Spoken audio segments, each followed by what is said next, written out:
Happy New Year! Tara, basa na tayo na ating libro guys, Magandang Balita, Biblia. 01 January 2025, nandito tayo sa aklat ng Roma, chapter 12, Pamumuhay Kristiyano. Pakisabayan ako ng basa ng pari-pareho tayo na dito matuto sa salita ng Diyos at sa history na rin ng ni Jesus. Konting tiis na lang guys, konti na lang talaga to, matatapos na natin. Pero lumagpas na naman tayo ng 2024. Ang tagal natin binasa yung Magandang Balita, Biblia. Grabe. Okay, Pamumuhay Kristiyano. Roma chapter 12 verse 1, kaya nga mga kapatid, alang-alang sa masaganang habag ng Diyos sa atin, ako'y nakikiusap sa naialay ninyo ang inyong sarili bilang isang handog na buhay, banal at kalugod-lugod sa Diyos. Ito ang karapat-dapat na pagsampa ninyo sa Diyos. Verse 2, huwag kayong makiayon sa takbo ng mundong ito, mag-iba kayo sa pamagitan ng pagbabago ng inyong pag-iisip upang maunawaan ninyo ang kalooban ng Diyos, kung ano ang mabuti, kalugod-lugod at ganap na kalooban niya. Verse 3, dahil sa kagandahang loob ng Diyos sa akin, sinasabi ko sa bawat isa sa inyo, huwag ninyong pahalagahan ang inyong sarili ng higit sa nararapat. Sa halip, pakaisipin ninyong mabuti ang tunay ninyong katayuan ayon sa sukat ng pananampalatayang ipinagkaloob ng Diyos sa bawat isa sa inyo.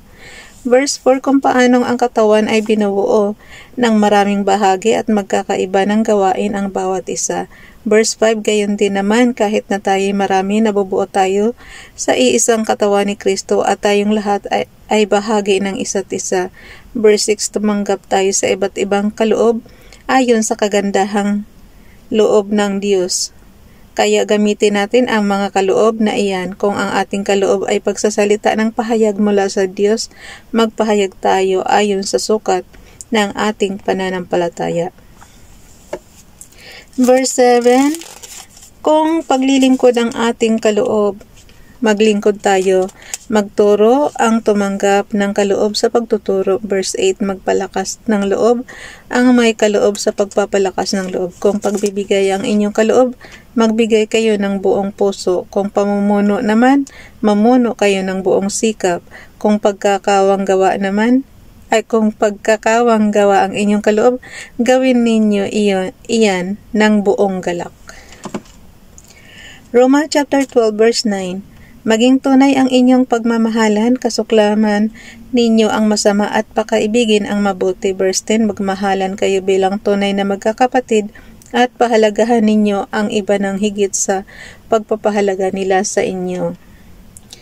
Verse 11, magpakasipag kayo at huwag maging tamad, buong puso kayong maglingkod sa Panginoon. Verse 12, magalak kayo dahil sa inyong pag-asa, magtiyaga kayo sa inyong pagkapighatian at palaging manalangin. Verse 13, tumulong kayo sa pangangailangan ng mga kapatiran at patuloyin ninyo ang mga taga-ibang lugar. Verse 14, idalangin ninyo ang mga umuusig sa inyo, idalangin ninyo sila at huwag sumpain.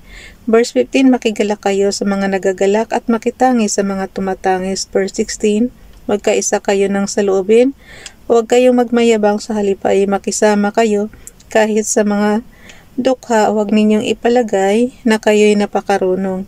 Verse 17, huwag ninyong gantihan ng masama ang masama, sikapin ninyong mamuhay ng marangal. Verse 18, hanggat maaari makisama kayo ng mapayapa sa lahat ng tao. Verse 19, mga minamahal, huwag kayong maghihiganti, ipabayan ninyo sa iyon sa Diyos, sapagkat nasusulat, akin na paghihiganti, ako ang gaganti, sabi ng Panginoon.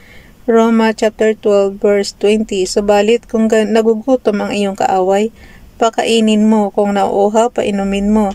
Sa gayon ay magbubuntun ka ng mga baga sa kanyang ulo. Roma chapter 12 verse 21, huwag kayong magpadaig sa masama, kundi daigin ninyo ng mabuti ang masama.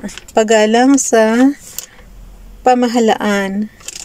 Ginaganyan ko kasi guys, kasi sabi ng doktor, doon sa pinagawaan ko na salamin, dapat ganyan daw ang pagbabasa. Hindi yung ilalapit mo talaga.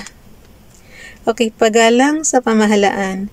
Roma chapter 13 verse 1, ang bawat tao'y dapat pasakop sa mga pinuno ng pamahalaan sapagkat walang pamahalaang hindi mula sa Diyos at ang Diyos ang nagtatag ng mga pamahalang umiral. Ayan guys makinig.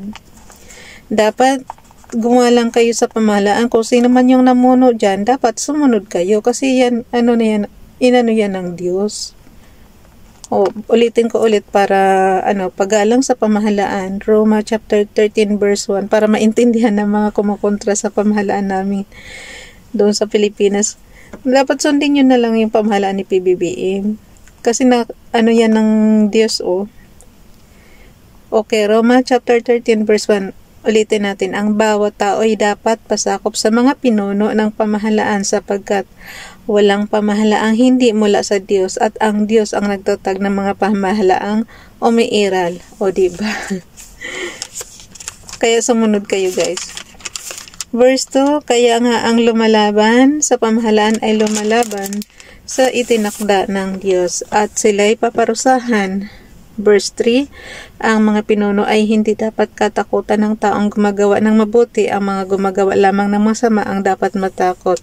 Kung ayaw mong matakot sa mga namumuno, gumawa ka ng mabuti at pararangalan kanila. Verse 4, sila'y mga lingkod ng Diyos para sa ikabubuti mo. Ngunit kung gumagawa ka ng masama, dapat ka matakot dahil sila'y may kapangyarihang magparusa. Sila'y mga lingkod ng Diyos na nagpaparusa sa mga gumagawa ng masama. Verse 5, kaya nga, dapat kayong pasakop sa kanila, hindi lamang upang hindi kayo maparusahan, kundi alang-alang na rin sa inyong budhi. Verse 6, iyan din ang dahilan kung bakit kayo nagbabayad ng buwis. Ang mga pinuno ng pamahalaan ay mga lingkod ng Diyos at ito ang kanilang tungkulin. Verse 7, ibigay ninyo sa bawat isa ang nararapat sa kanya. Magbayad kayo sa mga dapat bayaran at magbigay kayo ng buwis sa dapat buwisan. Igalang ninyo ang dapat igalang at parangalan ninyo ang dapat parangalan. Mga tungkulin sa kapwa. Roma chapter 13 verse 8. Nababaliktad ko na. Roma chapter 13 verse 8. Huwag kayong magkakaroon ng utang kanino man maliban sa saguting magmahalan sa isa't isa sapagkat ang nagmamahal sa kapwa ay tumutupad sa kautusan. Verse 9, ang mga utos gaya ng huwag kang mangangalunya, huwag kang papatay, huwag kang magnanakaw, huwag mong pagnanasa ang maangkin ang pag-aari ng iba at alinmang utos na tulad ng mga ito ay nauuwing lahat sa isang utos. Ibigin mo ang iyong kapwa gaya ng pag-ibig mo sa iyong sarili. Verse 10, ang umiibig ay hindi gumagawa ng masama kanino man, kaya't ang pag-ibig ang siyang katuparan ng kautusan. Verse 11, gawin ninyo ito dahil alam ninyong panahon na upang gumising kayo. Ang pagliligtas sa atin ay higit ng malapit ngayon kaysa noong tayo'y unang sumampalataya sa Panginoon. Verse 12, namamaalam na ang gabi at malapit ng lumiliwanag, layuan na natin ang ating mga masasamang gawain at italaga natin ang sarili sa paggawa ng mabuti. Roma chapter 13 verse 13, mamuhay tayo sa liwanag at huwag gugulin ang panahon sa magulong pagsasaya at paglalasing, kalaswaan at kahalayan sa alitan at inggitan. Verse 14, Roma chapter 13 verse 14, ang Panginoong Hesukristo ang paghariin ninyo sa inyong buhay at huwag ninyong sundin ang mga hilig ng laman. Huwag hatulan ang inyong kapatid. Roma chapter 14 verse 1, tanggapin ninyo ang mahihina sa pananampalataya at huwag hatulan ang kanilang pananampalataya. Verse 2, may naniniwalang maari siyang kumain ng anuman, ngunit gulay ang kinakain ng mahina sa pananampalataya. Verse 3, huwag hamakin ng taong kumakain ng anuman ang taong kumakain ng gulay lamang at huwag namang hatulan ng kumakain ng gulay lamang ang taong kumakain ng anuman sapagkat siya tinanggap din ng Diyos. Tinatanggap din ng Diyos. Verse 4, sino ka upang humatol sa lingkod ng iba? Ang Panginoon lamang niya ang makahatol kung siya'y karapat-dapat o hindi at aariin naman siyang karapat-dapat sapagkat kayang gawin iyon ng Panginoon. Verse 5, may nagpapahalaga sa isang araw ng higit kaysa ibang mga araw. May naniniwala namang pari-pareho ang lahat ng araw. Dapat tiyakin ng bawat isa na tama ang kanyang pasya tungkol sa bagay na ito. Verse 6, ang nagpapahalaga sa isang araw ay nagpapahalaga rito alang-alang sa Panginoon. Ang kumakain ng anuman ay kumakain niyon alang-alang sa Panginoon sapagkat nagpapasalamat siya sa Diyos. Iyon namang hindi kumakain ng ilang uri ng pagkain ay gumagawa ng ganoon alang-alang din sa Panginoon at nagpapasalamat din siya sa Diyos. Verse 7, walang sino man sa atin ang nabubuhay o namamatay para sa kanyang sarili lang. Oh, dito pala kinuha yung kanta, guys. Walang sino man ang nabubuhay para sa sarili lamang. So, basahin ulit natin. Roma chapter 14 verse 8. Kung tayo'y nabubuhay sa Panginoon, tayo nabubuhay at yung verse 7 pala ulitin ko. Roma chapter 14 verse 7. Walang sinuman sa atin ang nabubuhay o namamatay para sa kanyang sarili lamang. Verse 8. Kung tayo nabubuhay sa Panginoon, tayo nabubuhay at kung tayo namamatay sa Panginoon, tayo namamatay. Kaya nga sa mabuhay o sa mamatay tayo sa Panginoon. Verse 9. Sapagkat si Kristo ay namatay at muling nabuhay upang maging Panginoon ng mga patay at ng mga buhay. Verse 10, ngunit ikaw, bakit mo hinahatulan ang iyong kapatid at ikaw naman, bakit mo hinahamak ang iyong kapatid? Tayong lahat ay haharap sa hukuman ng Diyos. Verse 11, sapagkat nasusulat, sabi ng Panginoon, dahil ako'y buhay, ang lahat ay luluhod sa harap ko at ang bawat dilay magpupuri sa Diyos. Verse 12, kaya pananagutan natin sa Diyos ang mga bagay na ating ginagawa. Huwag maging sanhi ng pagkakasala ng iba. Roma chapter 14 verse 13. Huwag na nating hatulan ang isa't isa. Huwag na rin tayo maging dahilan ng pagkakasala ng ating kapatid. Verse 14, dahil sa aking pakikipag-isa sa Panginoong Jesus, natitiyak kong walang anumang likas na marumi. Kung sino man ang naniniwalang marumi ang anumang bagay, marumi nga iyon sa kanya. Verse 15, kaya kung dahil sa kinakain mo ay natitisod ang iyong kapatid, hindi na ayon sa pag-ibig ang ginagawa mo. Huwag mong ipahamak ang taong tinubos ng kamatayan ni Kristo dahil sa iyong kinakain. Verse 16, pag-ingatan mong ang inakala mong tama ay huwag masamain ng iba. Verse 17, sapagkat ang paghahari ng Diyos ay hindi tungkol sa pagkain o inumin. Ito ay tungkol sa katwiran, kapayapaan at kagalakan ng kaloob ng Espiritu Santo. Verse 18, ang naglilingkod kay Kristo ng may ganitong kaisipan ay kinalulugdan ng Diyos at iginagalang ng mga tao. Verse 19, kaya't pagsikapan natin gawin ang mga bagay na makakapagdulot ng kapayapaan at makapagpatibay ng pananampalataya ng isa't isa. Verse 20, huwag ninyong sirain ang gawain ng Diyos dahil lamang sa pagkain. Lahat ng pagkain ay malinis at maaaring kainin. Ngunit hindi mabuti na magkakasala ang iba dahil sa iyong kinakain. Verse 21, mabuti ang huwag nang kumain ng karne o uminom ng alak o gumawa ng anumang magiging sanhi ng pagkakasala ng iyong kapatid. Verse 22, ikaw na lamang at ang Diyos ang dapat makaalam ng iyong paniniwala tungkol sa bagay na ito. Mapalad ang taong di sinusumbatahan ng kanyang budhi kapag ginagawa niya ang mga bagay na pinaniwalaan niyang tama.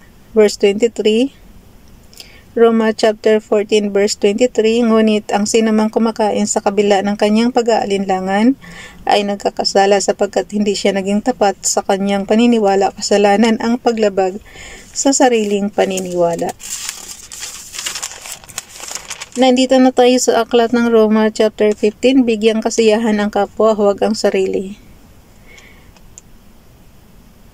Roma chapter 15 verse 1, tayong malalakas sa pananampalataya, tulungan natin ang mga mahihina sa pananampalataya. Huwag ang pansariling kasiyahan lamang ang ating iisipin. Verse 2, sikapin nating lahat na itaguyod ang kapakanan ng ating kapwa para sa ikalalakas ng kanyang pananampalataya. Verse 3, sapagkat maging si Kristo man ay hindi naghangad ng sariling kasiyahan, subalit nagpaubaya tulad ng nasusulat, ako ang nakaranas paghamak sa iyong pangalan. Verse 4, anumang naisulat noon ay isinulat para sa ating ikatututo upang sa pamamagitan ng pagtitiis at sa pagpapalakasan ng loob mula sa kasulatan magkaroon tayo ng pag-asa. Verse 5, ipagkaloob nawa ng Diyos na siyang nagbibigay sa atin ng katatagan at lakas ng loob na kayo'y mamuhay nang may pagkakaisa kay Kristo Jesus. Verse 6, upang sa gayon nagkakaisa kayong magpupuri sa Diyos at Ama ng ating Panginoong Hesus Kristo. Ang magandang balita ay para rin sa mga hintil. Roma chapter 15 verse 7, Kung paanong kayo'y malugod na tinanggap ni Kristo, tanggapin ninyo ang isa't isa upang mapupurihan ang Diyos. Verse 8, sinasabi ko sa inyo, si Kristo ay naglingkod sa mga Hudyo upang patunayang ang Diyos ay tapat at tumutupad sa mga pangako niya sa kanilang mga ninuno. Verse 9, at upang ang mga hintil naman ay magpuri sa Diyos dahil sa kanyang habag tulad ng nasusulat, kaya't sa gitna ng mga hintil, ika'y aking pupurihin, ang karangalan mo'y aking aawitin, ang iyong pangalan aking sasambahin. Verse 10, sinabi rin, magalak kayo mga hintil kasama ng kanyang bayan. Verse 11, at muling sinabi, magpuri kayo sa Panginoon, kayong mga hintil, lahat ng bansa ay magpuri sa Kanya. Verse 12, idinagdag pa ni Isaias, may isisilang sa angka ni Jesse, upang ito'y maghari sa mga hintil, siya ang kanilang magiging pag-asa. Verse 13, puspusin nawa kayo ng Diyos na siyang bukal ng pag-asa at nawa ay pagkaaluban niya kayo ng kagalakan at kapayapaan sa pamamagitan ng inyong pananampalataya upang mag-umapaw ang inyong pag-asa sa pamamagitan ng kapangyarihan ng Espiritu Santo. Ang dahilan ng pagsulat ni Pablo. Roma chapter 15 verse 14. Mga kapatid, lubos akong naniniwalang kayo mismo ay puspos ng kabutihan at may sapat na kaalaman kaya't matuturuan na ninyo ang isa't isa. Verse 15, gayunman sa sulat na ito ay naglakas loob akong paalalahanan kayo tungkol sa ilang bagay. Ginawa ko ito dahil sa kagandahang loob ng Diyos sa akin.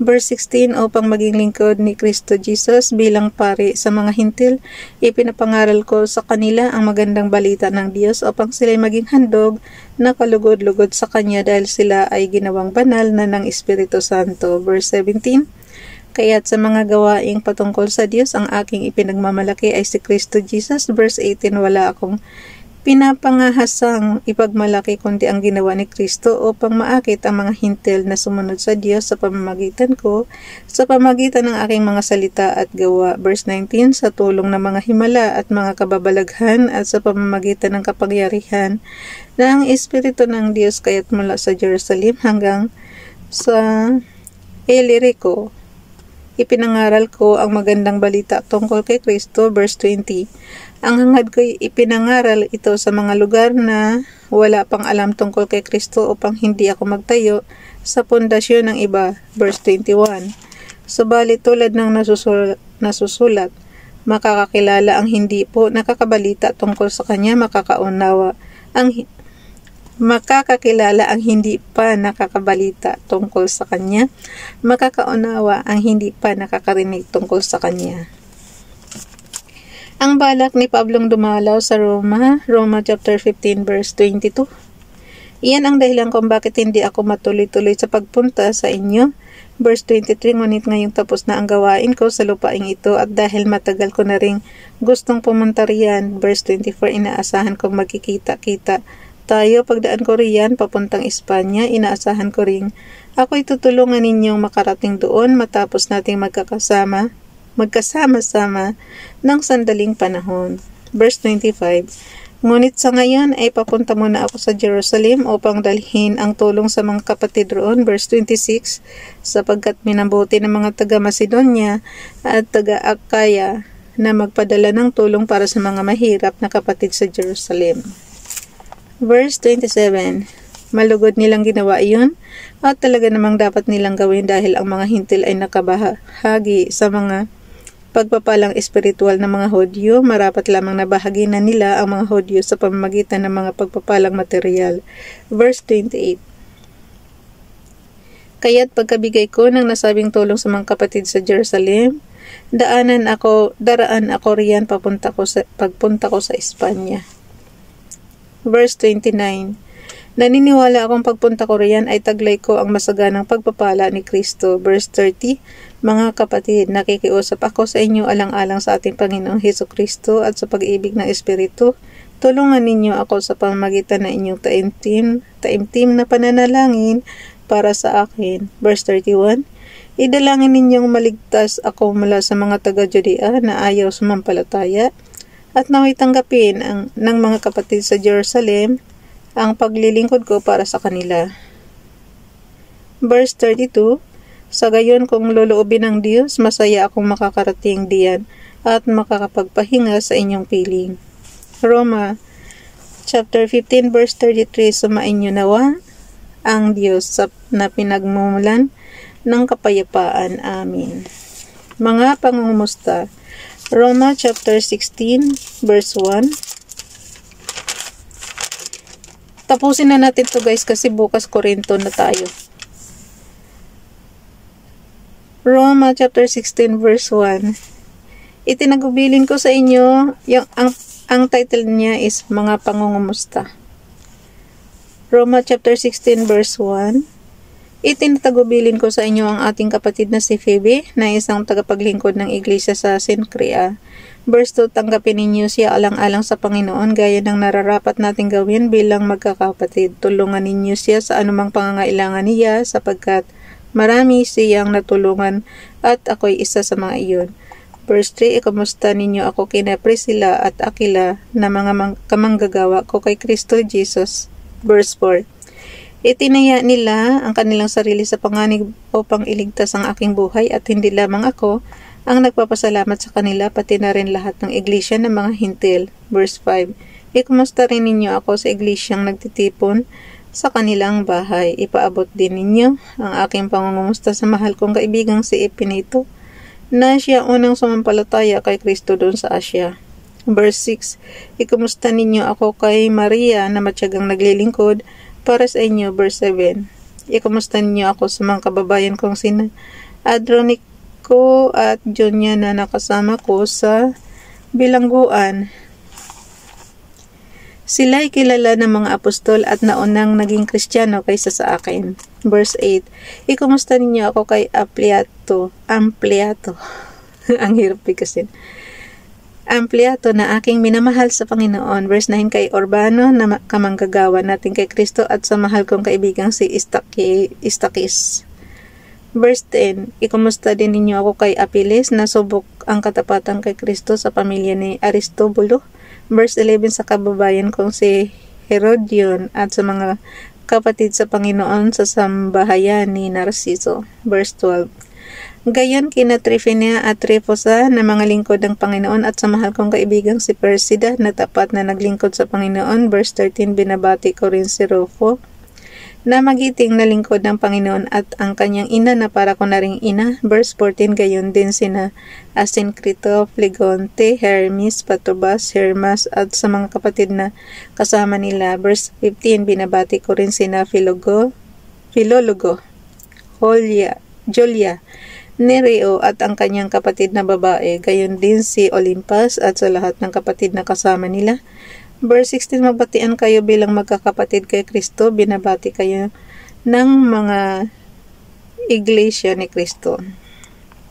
Binabati kayo ng lahat ng mga iglesia ni Kristo. Mga dagdag na tagubilin. Roma chapter 16 verse 17, mga kapatid, nakikiusap ako sa inyo, mag-ingat kayo sa mga pasimuno ng mga pagkakampi-kampi at sanhi ng pagtaliko dahil sa pagsalungat nila sa mga aral na tinanggap ninyo, iwasan ninyo sila. Verse 18, ang mga taong gayon ay hindi naglilingkod para kay Kristo na Panginoon natin, kundi para sa pansariling hangarin. Inililigaw nila ang mga mahimahinang pag-iisip sa pamamagitan ng kaakit-akit at matatamis na pangungusap. Verse 19, kahit na balitang-balita ang inyong pagkamasunurin kay Kristo, nais kong maging matalino kayo tungkol sa mga bagay na mabuti at maging mangmang sa mga bagay na masama. Verse 20, ang Diyos ang bukal ng kapayapaan, malapit na niyang pasukuin sa inyo si Satanas. Pagpalain kayo ng ating Panginoong Jesus. Roma chapter 16 verse 21, binabati kayo ni Timoteo na aking kamanggagawa, gayon din namang kababayan kong sina Lucio, Jason at Sosipatro. Verse 22, ako si Tertio na tagasulat ng liham na ito ay bumabati rin sa inyo sa pangalan ng Panginoon. Verse 23 to 24, kumusta kayo ni Gaius na tinutuluyan ko? Sa bahay niya nagtitipon ang buong iglesia. Kinukumusta rin kayo ni Erasto na ingat yaman ng lungsod at ng ating kapatid na si Quarto. Pangwakas na pagpupuri. Roma chapter 16 verse 25, purihin ang Diyos na makakapagpatibay sa inyong pananampalataya sa pamamagitan ng magandang balita tungkol kay Hesukristo na ipinapangaral ko. Ang magandang balitang iyan ay isang hiwagang nalihim sa loob ng mahabang panahon, verse 26. Subalit sa utos ng walang hanggang Diyos ay nahayag ngayon sa lahat ng bansa sa pamamagitan ng mga isinulat ng mga propeta upang ang lahat ay sumampalataya at sumunod sa Kanya. Roma chapter 16 verse 27. At ngayon sa pamamagitan ni Hesukristo, purihin natin ang iisang Diyos, ang ganap na nakakaunawa sa lahat ng bagay. Bukas na itong ang unang sulat ni Pablo sa mga taga-Korinto. Bye everyone. God bless.